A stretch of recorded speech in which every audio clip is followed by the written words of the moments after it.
Station identification. Station identification in 5, 4, 3, 2. It's Randomonium, ladies and gentlemen. Welcome to Random House Stations. You know, from the days in which we used to use those Campbell's chicken noodle soup cans to talk to people outside the window from one building across the street to another, to actually having access to telephones in our homes, to having access to television, to being able to use mobile devices to send and receive messages, videos, texts, and etc., to now what we use in this modern information age as a modern human society. That's right, via the highways and byways of the internet.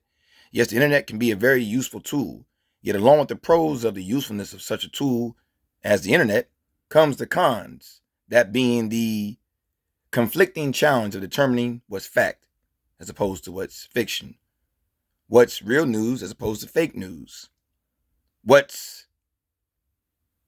true as opposed to what's a lie, what is an actual opinion as opposed to something disguised as a fact that is in reality nothing much other than an opinion.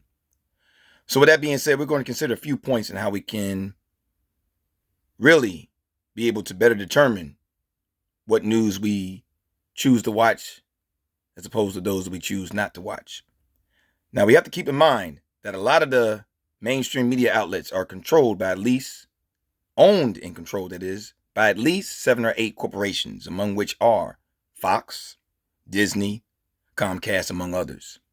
As well as the fact that, especially through social media, oftentimes there is a sensationalizing,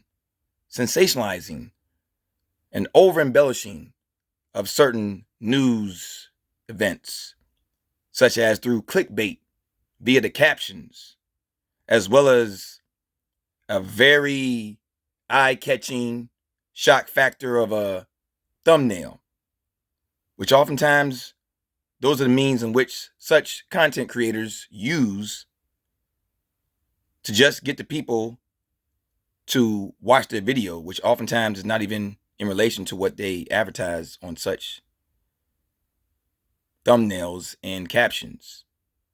And more often than not, when it's all said and done, they're just out to get people to like, comment, and subscribe so they can have hundreds, if not thousands, if not millions, if not gazillions of followers.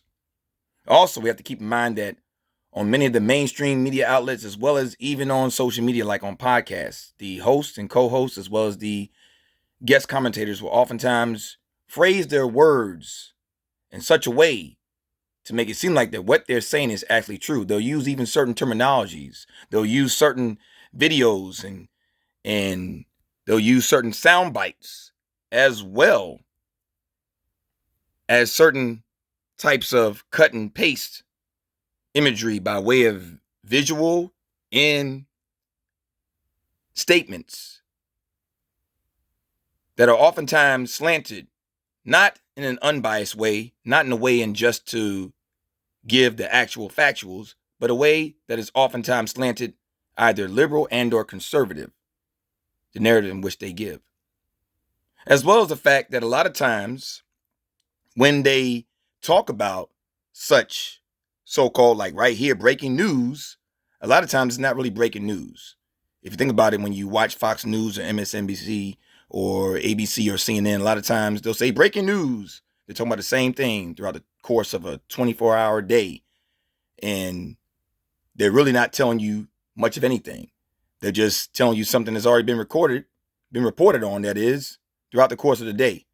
It's just regurgitated nonsense at times. As well as the fact that a lot of the information that they focus on is not really the news that you need to pay attention to. It's much like an advertisement. They'll say, brand new product, great deal, buy one, get one free, best deal of the year, greatest sale of the year. As if you really need to listen to it and buy that product. Whereas the actual factuals is in the bottom right-hand corner next to the asterisk in small little tiny miniature print that tells you the actual factuals.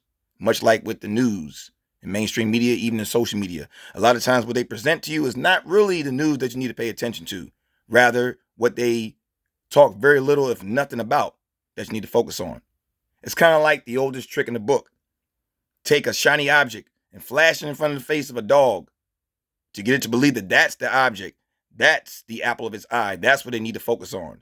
Or in this case, the news that the majority and around the world need to focus on. When in reality, the real diamond, the real shiny object is over the hills through the woods and hidden in a shadowy, dark, meadowy area where most people are not going to know about it. But hey, I'm just a random dude chatting on the internet. With that being said, keep it cool and keep it random.